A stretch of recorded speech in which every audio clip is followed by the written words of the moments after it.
Olá, paz seja convosco, tudo bem com vocês? Bom, se você gostar do vídeo, dá um joinha. Se você não é inscrito no canal, se inscreva, ative o sino para que você receba futuras notificações, beleza? Então o texto da palavra de Deus está em Atos, capítulo 5, verso 40 em diante. Eu posso dizer que é até uma continuidade da ministração que eu fiz de domingo, né? E talvez passou meio que desapercebido e eu continuei meditando sobre o texto e eu quero compartilhar com vocês, que diz o seguinte: chamando os apóstolos, açoitaram-nos e ordenando-lhes que não falasse em o nome de Jesus, o soltaram. E eles se retiraram do sinédrio, regozijando-se por terem sido considerados dignos de sofrer afrontas por esse nome. E todos os dias no templo e de casa em casa não cessava de ensinar e de pregar Jesus, o Cristo. Esse texto, ele traz uma palavrinha aqui que para mim é muito interessante em relação ao contexto do que os apóstolos estavam vivendo. Só para você entender, os apóstolos tinham sido presos por estar ensinando o evangelho no templo. E o sinédrio se reuniu para que de alguma forma os impedisse ou proibisse de continuar. Gamaliel se levantou e falou: olha, se essa obra é de Deus, não adianta a gente lutar contra, porque a gente vai estar lutando contra Deus e ela vai permanecer.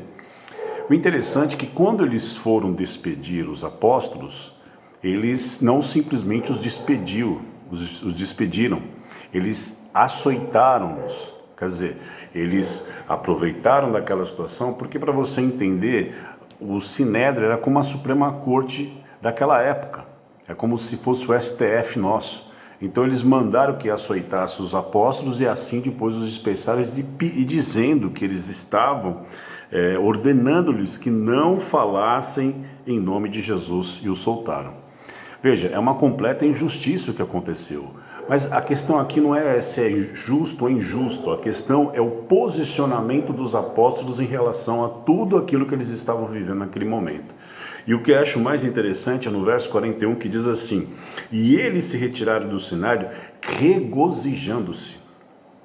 Essa palavra para mim me despertou assim, foi como uma bomba no meu coração. Por quê? Porque hoje nós vivemos um tempo, contextualizando para a nossa época, que a gente se reclama demais. As pessoas querem largar Jesus por qualquer coisa. Porque a igreja não é boa, porque fulano falou mal, porque Beltrano, porque Ciclano, sempre os outros, ou porque não está mais afim.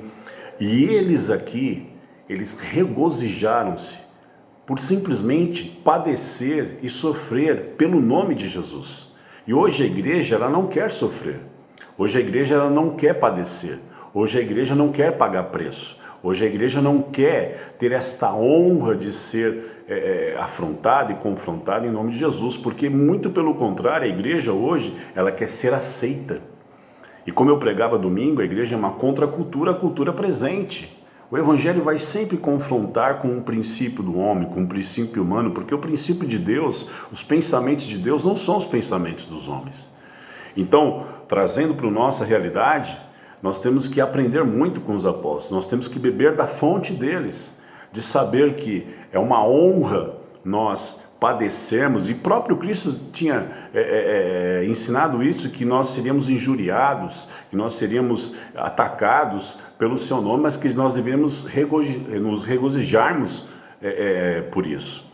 Então, a lição que eu aprendo nesse texto aqui é que eles tiveram alegria de saber que estavam no caminho certo, porque muitas vezes o sucesso não é uma aprovação daquilo que estamos fazendo. Muitas vezes a contrariedade, as dificuldades é que mostram que nós estamos no caminho certo, e aqui é o que se apresenta nesse contexto. E o mais interessante de tudo é que eles não foram para casa choramingar. Eles não ficaram reclamando, eles não ficaram questionando Deus, porque para saber onde que estava Deus, que não tinha visto eles passarem por aquela situação. Por que Deus não os preservou? Não, eles simplesmente entendiam que Deus nunca perde o controle de nenhuma situação. E se eles estavam passando por aquilo, é porque haveria um propósito. Tanto é assim que a igreja continuou crescendo, eles, em função da perseguição, se espalharam por muitas cidades, mas o evangelho ele foi propagado e a igreja cresceu como nunca. E veja, E o mais interessante, no verso 42, diz: e todos os dias no templo e de casa em casa não cessavam de ensinar. Eles não se dobraram à ameaça das autoridades da época.